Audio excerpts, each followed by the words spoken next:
నమస్తే, welcome to శ్రీపేపర్ news. ముందుగా headlines. మాజీ ప్రధాని డాక్టర్ మన్మోహన్ సింగ్ కన్మూత. ఢిల్లీ ఎయిమ్స్ లో చికిత్స పొందుతూ తుది శ్వాస విడిచిన మాజీ ప్రధాని.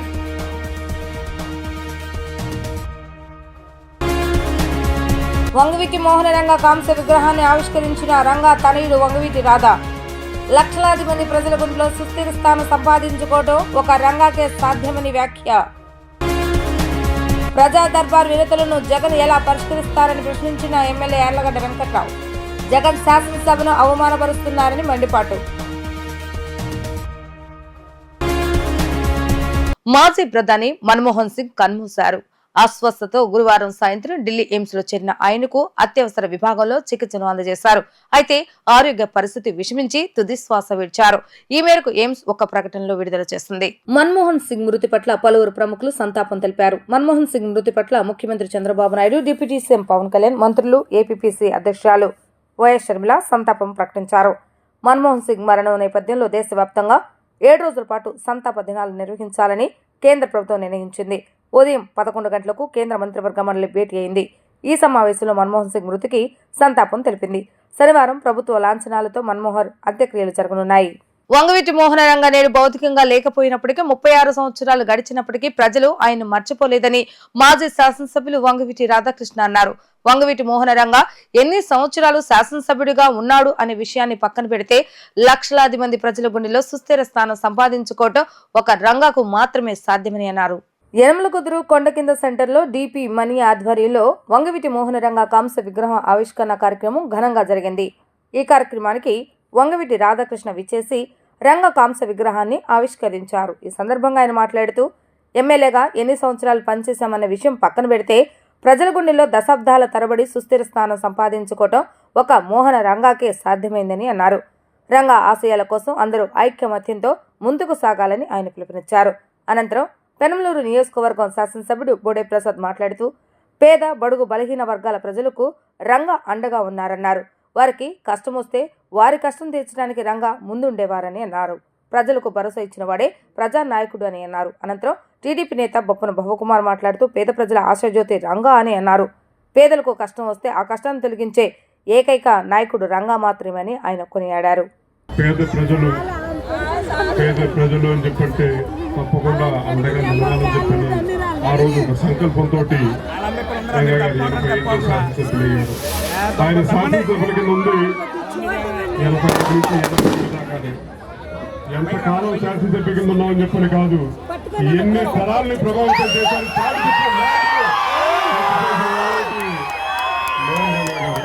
ఒక ప్రాంతం కాదు, ఒక కులం కాదు, ఒక మతం కాదు, ప్రతి ఒక్కరు ఇవాళ ఒక అభిమానించే నాయకుడు చెప్పంటే అది కీర్తి చేసి వంగవీటి మోహన్ రంగ గారు.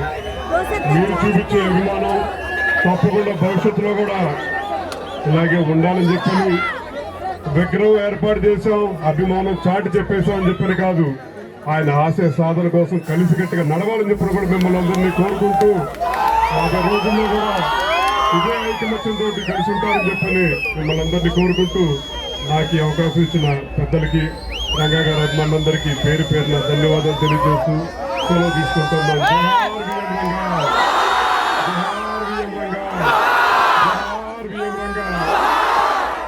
శ్రీ వంగవీటి మోహన్ రంగ గారి విగ్రహావిష్కరణ చేయడం జరిగింది. ఈ సందర్భంగా విగ్రహ నిర్వాహకులందరికీ కూడా ఏర్పాటు చేసిన కమిటీ వారందరికీ హృదయపూర్వక ధన్యవాదాలు తెలియజేస్తూ శ్రీ స్వర్గీయ వంగవీటి మోహన్ రంగ గారు మన మధ్యలో లేకపోయినా ఈ రోజుకి 36 సంవత్సరాలు పూర్తయిన భౌతికంగా మన దగ్గర లేకపోయినా మీ అందరి గుండెలో సజీవంగా ఉన్న వ్యక్తి వంగవీటి మోహన్ రంగ గారు.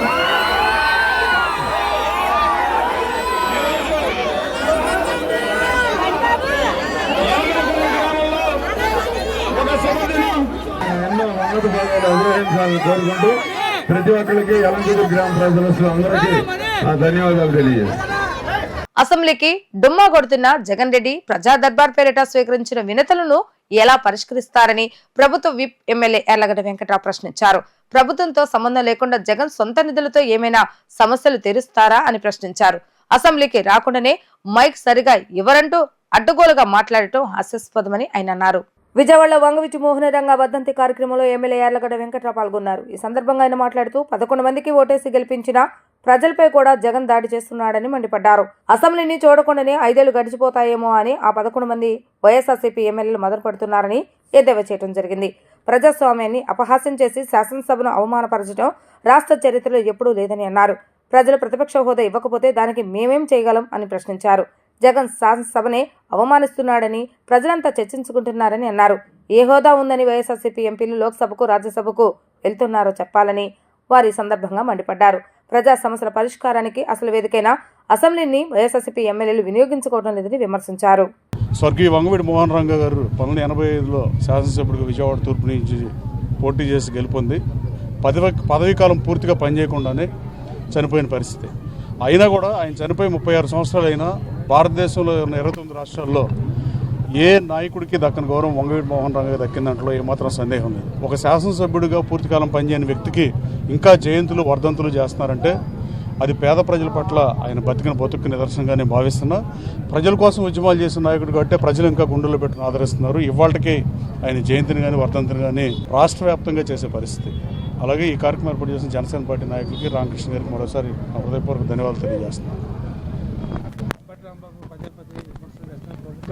6 నెలలైనా సరే ఏది కూడా ఇచ్చిరామని నెరవేర్చలేదు అని చెప్పి పదే విమర్శ చేస్తారు. అసెంబ్లీకి వచ్చాడటాకేమో ఆయన గెలవలేదు, గెలిచిన వాళ్ళేమో రావట్లేదు అసెంబ్లీకి. అసెంబ్లీ ఉందేందుకు? ప్రజావేదిక ప్రజా సమస్యను పరిష్కరిస్తాకున్న వేదిక ఒకే ఒకటి అసెంబ్లీ. మనకు అసెంబ్లీకి గెలిచిన వైఎస్ఆర్ కాంగ్రెస్ పార్టీ శాసనసభ్యులు రాకుండా జగన్మోహన్ రెడ్డి గారు కూడా నిన్న ప్రజా దర్బార్ నిర్వహిస్తున్నాడు. ఇవాళే అనుకోండి పులివెందుల్లో. ఆ ప్రజా దర్బార్లో వచ్చిన అర్జీలను ఏం చేస్తారనేది నేను ఆసక్తిగా చూస్తున్నాను.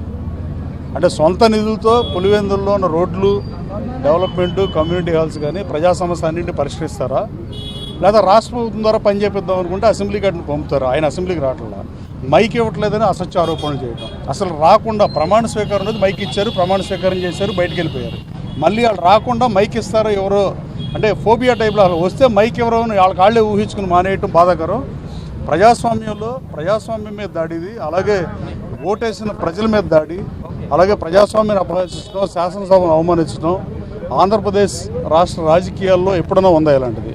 ఒక్కసారి 94లో ప్రతిపక్ష హోదా లేకపోతే కాంగ్రెస్ పార్టీకి ఆ రోజు పి జనార్దన్ రెడ్డి గారు కానీ పిసిసి ప్రెసిడెంట్ కానీ వచ్చారా రాలేదా? అలాగే ఇప్పుడు శాసన మండలికి ఎందుకు వెళ్తున్నారు ప్రజలకు సమాధానం చెప్పాల్సిన అవసరం ఉంది. రాజ్యసభ సభ్యులు ఎందుకు వెళ్తున్నారు? విజయసాయి రెడ్డి గారు వీళ్ళందరూ ఎందుకు వెళ్తున్నారు రాజ్యసభకి? అలాగే లోక్సభలో వీళ్ళు గెలిచిన 4 ఎంపీలు వీళ్ళు ఎందుకు వెళ్తున్నారు లోక్సభకి? వీళ్ళ ప్రధాన ప్రతిపక్ష హోదా ఉందా లోక్సభలో కానీ రాజ్యసభలో కానీ?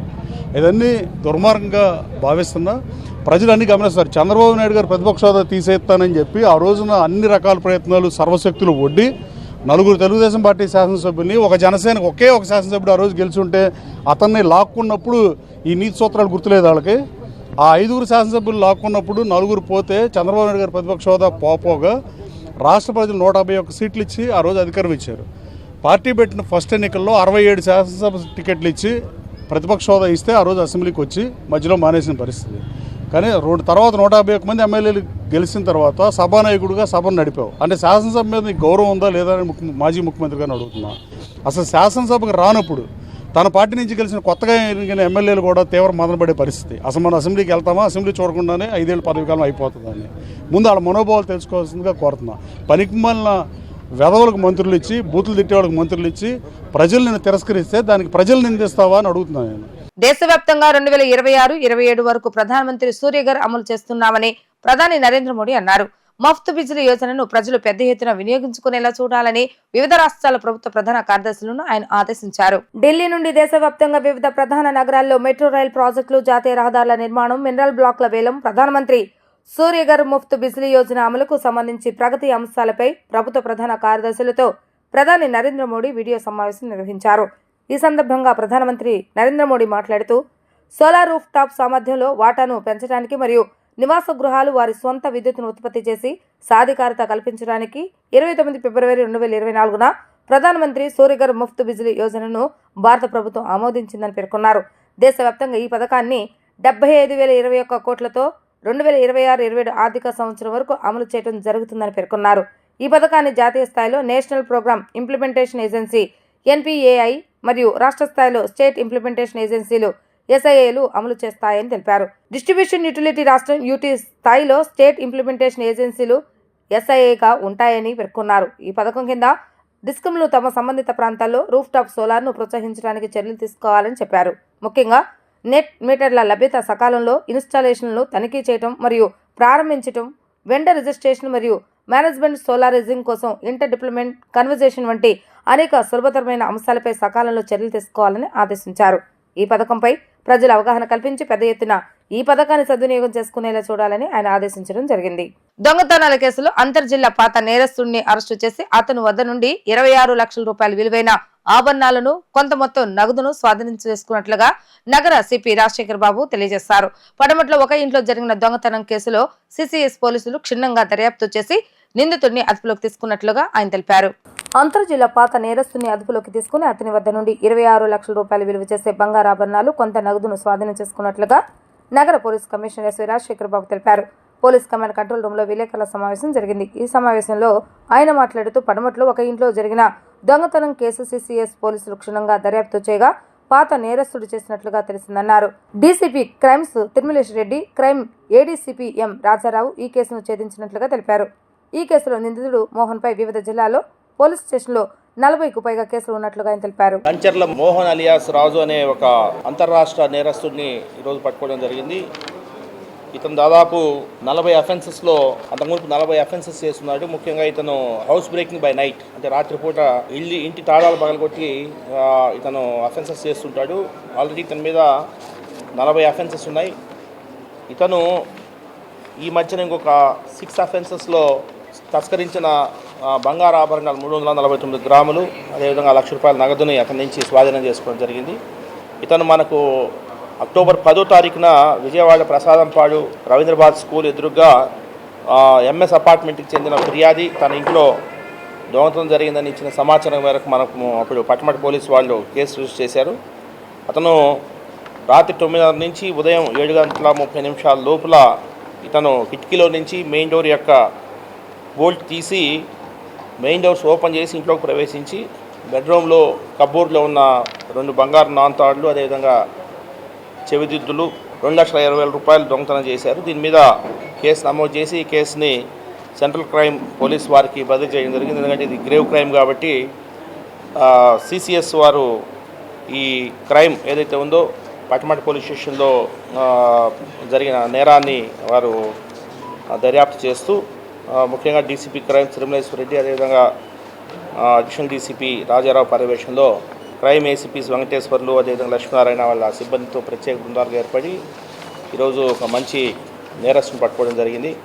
మిగతా జిల్లా పోలీస్ యంత్రాంగానికి కూడా మనం చెప్పడం జరిగింది. ముఖ్యంగా ఇతని మీద Visakhapatnam, Kakinada, east Godavari, west Godavari, Konaseema, Rajahmundry, Eluru, Krishna, NTR, Guntur, Prakasam, Hyderabad వీటిలో 40 కేసులు ఉన్నాయి. ఇప్పుడు మాకు దొరికిన ప్రాపర్టీ 26 లక్షల విలువ చేసే ప్రాపర్టీ ప్రకాశం జిల్లా ఒంగోలు తాలూకా పోలీస్ స్టేషన్లో ఒక దొంగతనం చేస్తున్నాడు. NTR జిల్లా విజయవాడ పట్టమటి పోలీస్ స్టేషన్ పరిధిలో 2 దొంగతనాలు చేస్తున్నారు.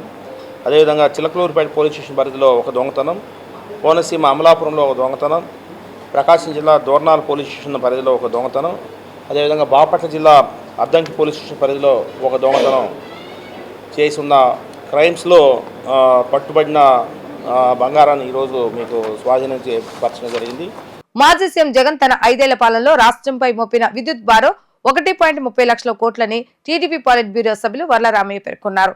యేసు సిలువ మోసినట్లు జగన్ పాపాల భారాన్ని చంద్రబాబు నాయుడు మోస్తున్నారని ఆయన వ్యాఖ్యానించారు. టీడీపీ కేంద్ర కార్యాలయంలో ఏర్పాటు చేసిన విలేకరుల సమావేశంలో టీడీపీ పాలిట్ బ్యూరో సభ్యులు వర్లరామయ్య మాట్లాడుతూ జగన్ చేతగాని పాలన వలన వినియోగదారులపై భారం పడిందని ఆరోపించారు. బయట విద్యుత్ కొనటం వల్ల ప్లాంట్లో విద్యుత్ ఉత్పత్తి తగ్గించడం వల్ల అపారమైన నష్టం వచ్చిందని మండిపడ్డారు. జగన్మోహన్ రెడ్డి గారి 5 ఏళ్ల పరిపాలన అంతా అవినీతిమయం. ఆయన మాట్లాడే ప్రతి మాట అబద్ధాల మూట. తాను ముఖ్యమంత్రిగా విద్యుత్ రంగానికి 5 ఏళ్ల కాలంలో చేసిన తప్పు, ఆ విద్యుత్ భారం 1,29,000 కోట్ల రూపాయలు. ఐ రిపీట్, జగన్ అవినీతి వల్ల విద్యుత్ భారాలు 5 ఏళ్లలో 1,29,000 కోట్ల రూపాయలు. విద్యుత్ ఛార్జీల పెంపు, ఈ రోజున ఏదైతే విద్యుత్ ఛార్జీలు కొంచెం భారం పడింది వినియోగదారుల మీద అంటున్నామో, ఈ పాపం జగన్మోహన్ రెడ్డిది. ఏదో మనం అంటుంటాము దొంగే దొంగ దొంగ నడిచినట్లుగా, ఈ పాపం ఎవరిది మిస్టర్ జగన్మోహన్ రెడ్డి? మీది కాదా? మీ అవినీతి వల్ల కాదా? చర్చకొచ్చే ధైర్యం ఉందా మీకు? మీ పాపాన్ని ఈ రోజున చంద్రబాబు నాయుడు గారు ఆనాడు సిలువ మోసినట్లుగా సిలువ మోస్తున్నారు. యేసు ప్రభు సిలువ మోసినట్లుగా ఆ సిలువే మీ అవినీతిమయం, మీ పాపం అది. ఆ విద్యుత్ భారాలన్నీ కూడా మీ టైంలో దాన్ని సిలువలాగా చంద్రబాబు గారి ప్రభుత్వం మోస్తుందని చెప్తున్నాను. కూడా మార్కెట్లో మీరు ఎడాపెడా విద్యుత్ కొనుగోలు చేయటంలో 2022-23లో 6,072 కోట్ల రూపాయలు, 23-24లో 9,412 కోట్ల రూపాయలు అదనపు ఛార్జీని ప్రజల మీద మోపింది. నిజం కాదా? మీ దగ్గర సమాధానం చెప్పడానికి మీ దగ్గర ఉన్న హక్కు ఉందా? మీరు సమాధానం చెప్పగలరా? అంపాపురం గ్రామంలో సంక్రాంతి పండుగను పురస్కరించుకుని సాంప్రదాయంగా జరపవలసిన ఆట పోటీలను కలుషితం చేస్తున్నారని జనసేన బాపులపాడు మండలం కార్యదర్శి కందుకూరి శ్రీధర్ ఆరోపించారు. సంక్రాంతి పండుగను అడ్డం పెట్టుకుని గుండాట, పేకాట, కోళ్లకు కత్తులు కట్టి హింసాత్మక వాతావరణం సృష్టిస్తున్నారని ఆయన మండిపడ్డారు. బాపులపాడు మండలం అంపాపురం పంచాయతీ పరిధిలో బాపులపాడు జనసేన మండల కార్యదర్శి కందుకూరి శ్రీధర్ ఆధ్వర్యంలో 3 రోజుల పాటు నిరసన కార్యక్రమాన్ని చేపట్టారు. ప్రతి సంవత్సరం సంక్రాంతి పండుగను పురస్కరించుకొని పెద్ద ఎత్తున జూదాలు, గుంటాట, పేకాట, పందెం కోళ్లకు కత్తులు కట్టి కోట్లలో బెట్టింగ్లు పెట్టి హింసాత్మక భయంకరమైనటువంటి జోదాలకు పాల్పడుతున్నారు.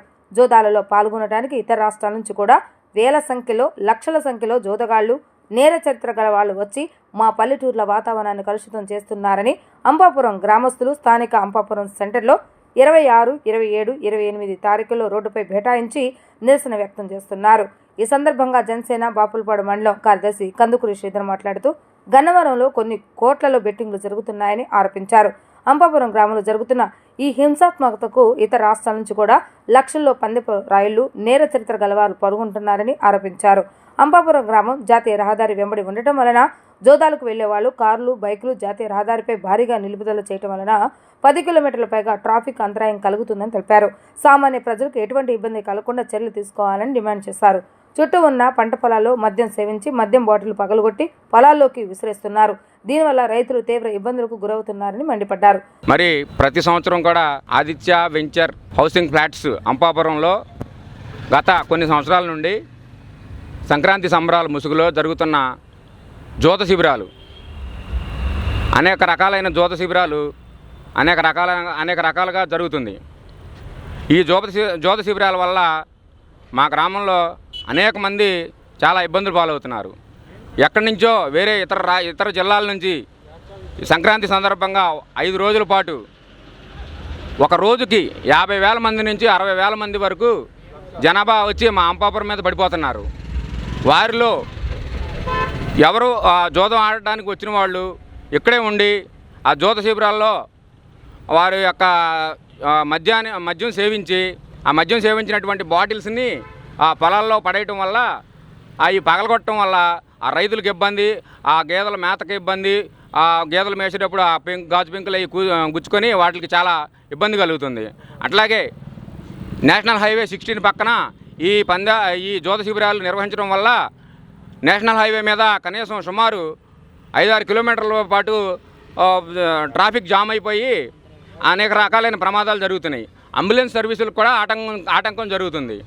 అట్లాగే మా గ్రామంతో పాటు మా చుట్టుపక్కల గ్రామాల్లో ఉన్నవారంతా కష్టపడి పని చేసుకునే పేదవారు, మధ్యతరగతి వారు ఈ యొక్క జోదాలకు వెళ్ళి మద్యాలకు బానిసై, వ్యసనాలకు బానిసలై వారి యొక్క జీవితాలని అర్ధాంతరంగా ముగిస్తున్నారు. కాబట్టి ఇది మంచి ప్రభుత్వం. కాబట్టి ఈ మంచి ప్రభుత్వానికి మొన్న 21వ తేదీ డిసెంబర్ 2024వ తేదీన ప్రభుత్వానికి ఈ పై విషయాలు, ఇప్పుడు నేను చెప్పిన విషయాలన్నింటినీ తెలియపరుస్తూ నివేదిక రూపంలో అందరికీ కూడా లేఖను పంపడం జరిగింది. డీజీపీ గారికి, ఎస్పీ గారికి, తర్వాత లోకల్ పోలీస్ స్టేషన్కి, వీరవల్లి పోలీస్ స్టేషన్కి, పోతే హోంమంత్రి వంగలపూడి అనిత గారికి, జనసేన పార్టీ కేంద్ర కార్యాలయం మంగళగిరి వారికి, తెలుగుదేశం పార్టీ కేంద్ర కార్యాలయం మంగళగిరి వారికి, లోకల్ ఎమ్మెల్యే గారికి, ఎంపీ బాలశౌరి గారికి, అందరికీ అన్ని శాఖలకి కూడా మా ఊర్లో నిర్వహించబోయే జ్యోతి శిబిరాల నుండి మా అంపాపురం గ్రామాన్ని కాపాడాలని మేమందరం ముక్తఖండంతో ఖండిస్తున్నాము. గత వైసీపీ ప్రభుత్వంలో వరుసగా జరిగినాయి కదా పందాలు, మరి అప్పుడు చెప్పకుండా మీరు ఇప్పుడు చెప్తారు. ఇది మంచి ప్రభుత్వం కాబట్టి మేము చెబుతున్నామండి. ఇది మంచి ప్రభుత్వం, కూటమి ప్రభుత్వం వచ్చింది కాబట్టి ఈ కూటమి ప్రభుత్వం అయినా సరే ఇక నుంచి జ్యోతి శిబిరాలు నిర్వహించకుండా చర్యలు తీసుకుంటారని చెప్పి మేము మా గ్రామస్తులందరూ ముక్తఖండంగా ఖండిస్తున్నాం. ఉంగుటూరు మండలం ఇందుపల్లి పాత గ్రామ శివారులో పూరి గుడిసెల్లో నివసిస్తున్న నిరుపేద కుటుంబాలకు చెందిన సుమారు 100 మంది పిల్లలకు క్రిస్మస్ పర్వదినం సందర్భంగా దుళ్లవానిగూడెం క్రీస్తు సంఘం లెవెన్ కంపెన్షన్ మినిస్ట్రీస్ ఆధ్వర్యంలో పిల్లలకు నూతన వస్త్రాలను పంపిణీ చేయడం జరిగింది. ఈ సందర్భంగా లెవెన్ కంపెన్షన్ మినిస్ట్రీస్ డైరెక్టర్ క్రీస్తు సంఘ సువార్థికులైన సుజిత్ ప్రేమ్ దగాని మాట్లాడుతూ యేసుక్రీస్తు జనులందరికీ ప్రభు అని, ప్రజలందరినీ పాపం నుండి విడిపించిన అద్వితీయ శక్తివంతుడని, ఆయన ప్రేమ, కరుణ, క్షమ ఈ ప్రపంచమంతటికి ఆదర్శమని తెలియజేశారు. ఈ కార్యక్రమంలో స్థానిక pastor Augustine, Vemuri Shekar, Dagani Kiran, P Mathaiah, V Anil తదితరులు పాల్గొన్నారు. వార్తలు ముగించే ముందు హెడ్లైన్స్ మరొకసారి. మాజీ ప్రధాని డాక్టర్ మన్మోహన్ సింగ్ కన్మూత ఢిల్లీ ఎయిమ్స్ లో చికిత్స పొందుతూ తుది శ్వాస విడిచిన మాజీ ప్రధాని.